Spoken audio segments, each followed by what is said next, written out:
The Condition of Labor by Henry George.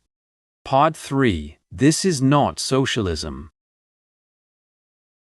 I have said enough to show your holiness the injustice into which you fall in classing us, who in seeking virtually to abolish private property in land, seek more fully to secure the true rights of property, with those whom you speak of as socialists, who wish to make all property common.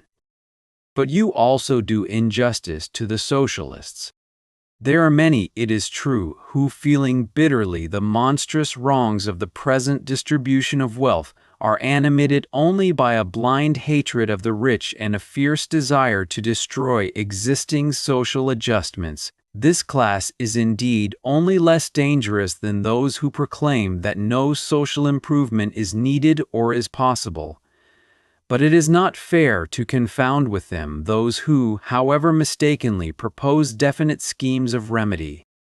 The socialists, as I understand them, do not, as you imply, seek the abolition of all private property. Those who do this are properly called communists. What the socialists seek is the state assumption of capital, or more properly speaking, of large capitals, and state management and direction of at least the larger operations of industry. In this way they hope to abolish interest, which they regard as a wrong and an evil, to do away with the wage system and secure general cooperation, and to prevent competition, which they deem the fundamental cause of the impoverishment of labor. The essential character of socialism is that it looks to the extension of the functions of the state for the remedy of social evils, that it would substitute regulation and direction for competition. Though not usually classed as socialists, both the trades-unionists and the protectionists have the same essential character. The trades-unionists seek the increase of wages and the improvement in the condition of wage workers by organizing them into guilds or associations which shall fix the rates at which they will sell their labor, shall deal as one body with employers in case of dispute, and shall use on occasion their necessary weapon, the strike. The protectionists seek by governmental taxes on imports to regulate the industry and control the exchanges of each country so as, they imagine, to prevent the competition of people of other countries. At the opposite extreme are the anarchists, a term which, though frequently applied to mere violent destructionists, refers also to those who, seeing the many evils of too much government, regard government in itself as evil, and believe that in the absence of coercive power the mutual interests of men would secure voluntarily what cooperation is needed. Differing from all these are those for whom I would speak.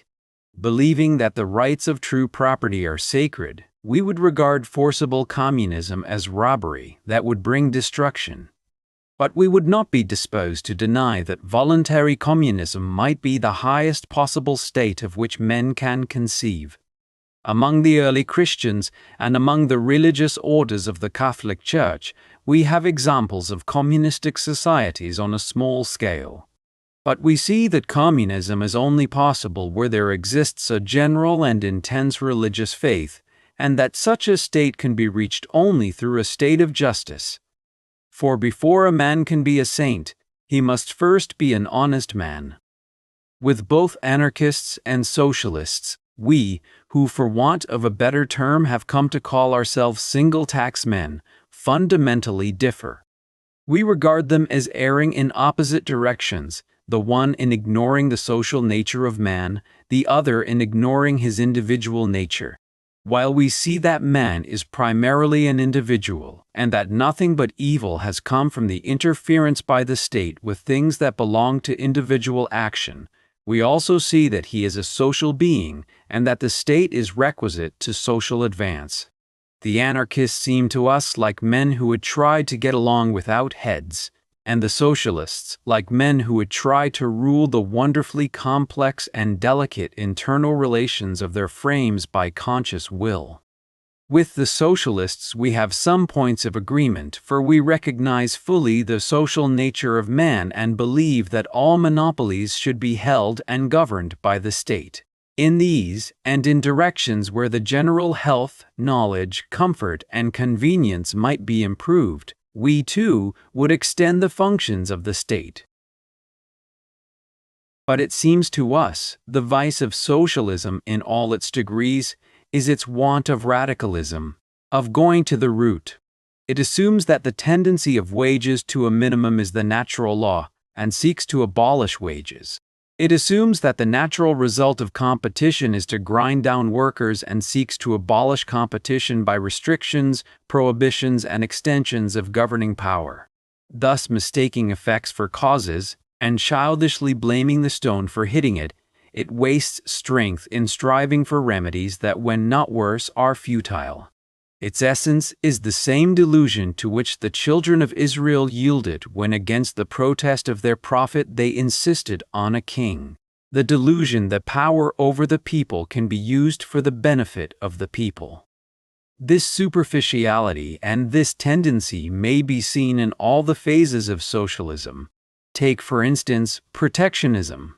Its methods involve the idea that governments can more wisely direct the expenditure of labor and the investment of capital than can laborers and capitalists, and that the men who control governments will use this power for the general good and not in their own interests.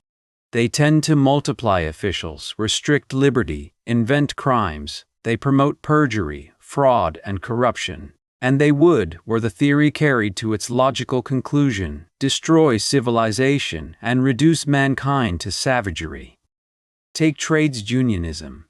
While within narrow lines, trades-unionism promotes the idea of the mutuality of interests and has enabled limited bodies of working men to improve somewhat their condition, yet it takes no note of the general causes that determine the conditions of labor and strives for the elevation of only a small part of the great body by means that cannot help the rest.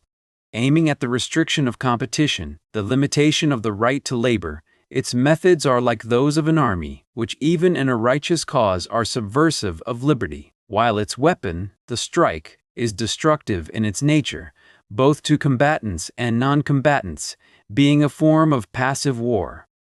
Or take even such moderate measures as the limitation of working hours, and of the labor of women and children.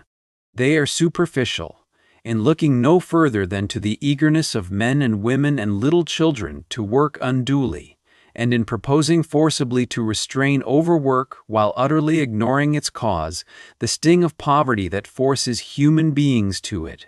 And the methods by which these restraints must be enforced multiply officials, interfere with personal liberty, and tend to corruption. As for thoroughgoing socialism, which is the more to be honored as having the courage of its convictions, it would carry these vices to full expression. Jumping to conclusions without effort to discover causes, it fails to see that oppression does not come from the nature of capital, but from the wrong that robs labor of capital by divorcing it from land. It fails to see that it would be impossible for capital to oppress labor, were labor free to the natural material of production, and that what it calls the iron law of wages is not the natural law of wages, but only the law of wages in that unnatural condition in which men are made helpless by being deprived of the materials for life and work. While its methods, the organization of men into industrial armies, the direction and control of all production and exchange by governmental bureaus, would, if carried to full expression, mean Egyptian despotism. We differ from the socialists in our diagnosis of the evil, and we differ from them as to remedies. We have no fear of capital, regarding it as the natural handmaiden of labor. We look on interest in itself as natural and just.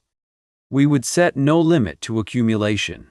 We see no evil in competition, but deem unrestricted competition to be as necessary to the health of the industrial and social organism as the free circulation of the blood is to the health of the bodily organism.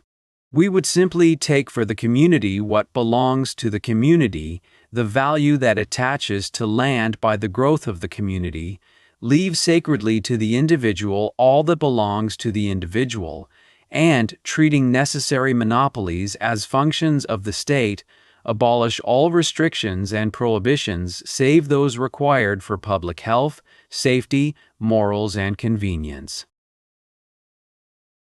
But the fundamental difference, the difference I ask Your Holiness specially to note, is in this: socialism in all its phases looks on the evils of our civilization as springing from the inadequacy or inharmony of natural relations, which must be artificially organized or improved.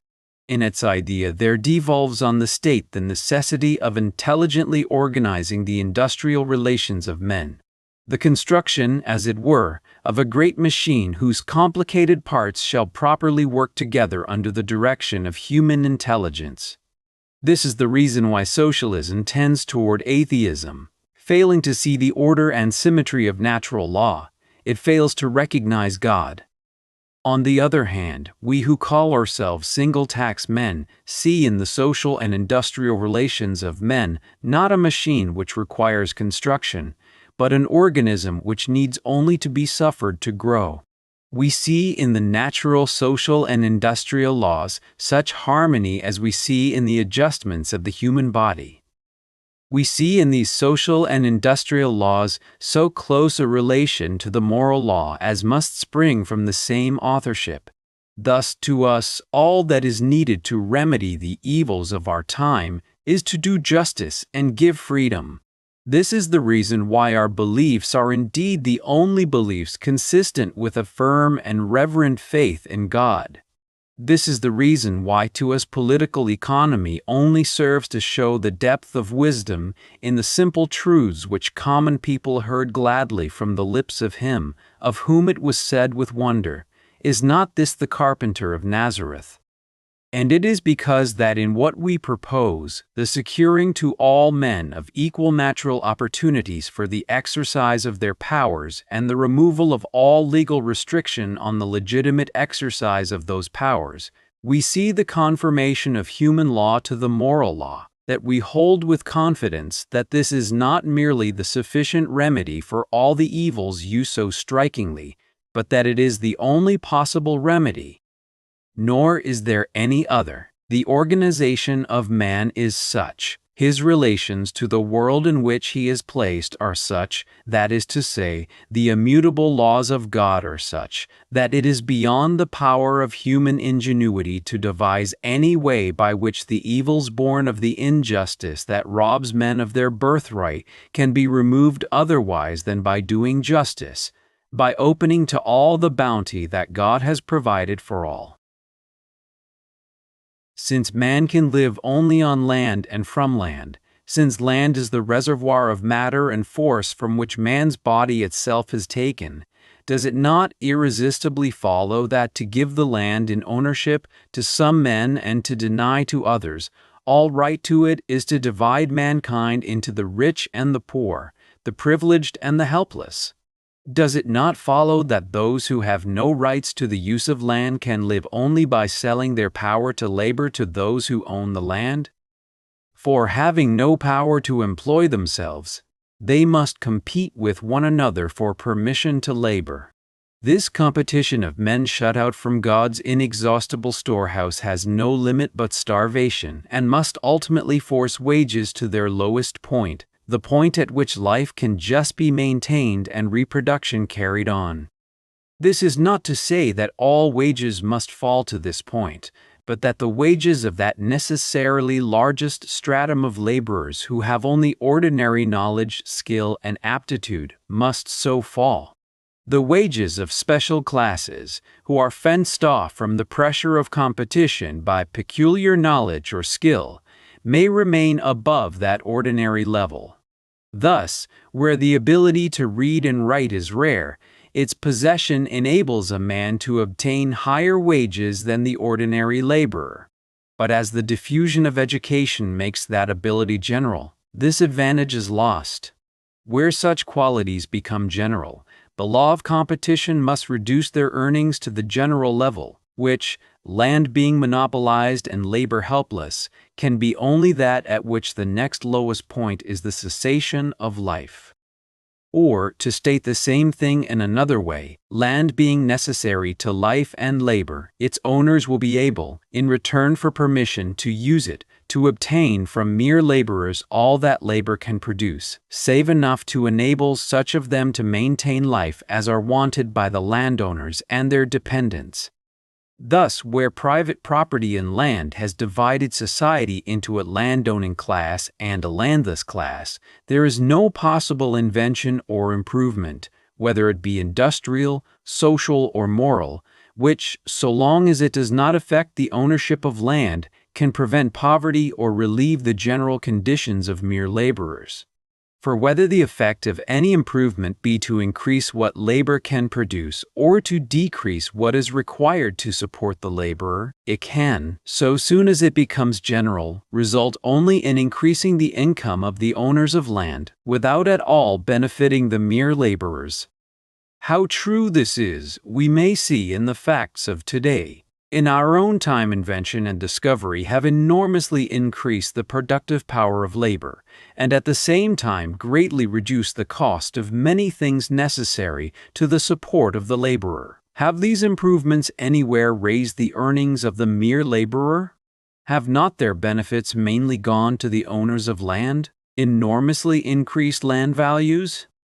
I say mainly, for some part of the benefit has gone to the cost of monstrous standing armies and warlike preparations, to the payment of interest on great public debts, and, largely disguised as interest on fictitious capital, to the owners of monopolies other than that of land.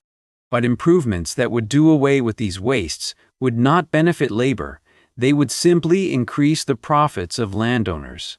Were standing armies abolished, were all monopolies other than that of land done away with, were governments to become models of economy, the result would not differ from that which has followed the increase of productive power.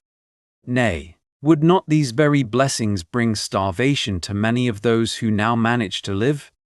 Is it not true that if they were proposed today, what all Christian men ought to pray for, the complete disbandment of all the armies of Europe, the greatest fears would be aroused for the consequences of throwing on the labor market so many unemployed laborers? The explanation of this paradox may be easily seen. In a natural state of society, where the rights of all to the use of the earth are acknowledged, labor-saving improvements might go to the very utmost that can be imagined without lessening the demand for men, since in such natural conditions, the demand for men lies in their own enjoyment of life. But in that unnatural state of society where the masses of men are disinherited of all but the power to labor when opportunity is given them by others, there the demand for them becomes simply the demand for their services by those who hold this opportunity, and man himself becomes a commodity.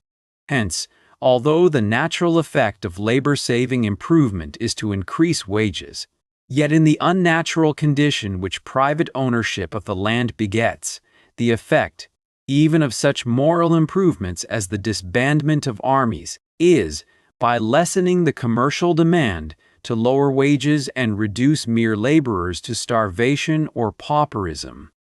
Thus, so long as private property in land continues, so long as some men are treated as owners of the earth and other men can live on it only by their sufferance, human wisdom can devise no means by which the evils of our present condition may be avoided. Nor yet could the wisdom of God. By the light of that right reason of which St. Thomas speaks, we may see that even He, the Almighty, so long as His laws remain what they are, could do nothing to prevent poverty and starvation, while property in land continues. How could He? Should He infuse new vigor into the sunlight, new virtue into the air, new fertility into the soil? Would not all this new bounty go to the owners of the land, and work not benefit, but rather injury to mere laborers? Or if He were to send down from the heavens above, or cause to gush up from the subterranean depths, food, clothing, all the things that satisfy man's material desires, to whom under our laws would all these belong? So far from benefiting man, would not this increase of his bounty prove but a curse, enabling the privileged class more riotously to roll in wealth and bringing the disinherited class to more widespread starvation or pauperism?